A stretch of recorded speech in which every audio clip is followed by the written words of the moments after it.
At this stage, the factory identifies which type and amount of material that is needed for a specific construction, and then cuts the material into the right size and releases it for production.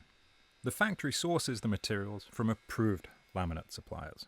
One type of material is the inner layer core, which comes with copper foil already bonded to the outside. They can be purchased with different core and copper foil thicknesses. Since these cores are already fully cured, they can be stored under normal storage conditions. Another type of material is prepreg. It's similar to the cores, but without copper foil. Since prepreg isn't fully cured, it must be stored in controlled temperature and humidity conditions and has a maximum shelf life of 6 months. It's crucial to follow a strict first in, first out approach when using both materials. All material comes with a batch number for traceability and a certificate of compliance.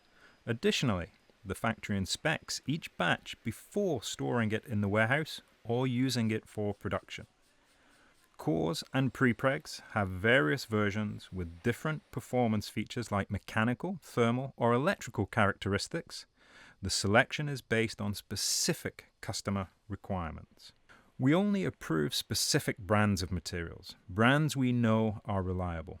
We also routinely check material stock to ensure nothing is past its use-by date and that materials are stored in the correct way and grouped by their different characteristics.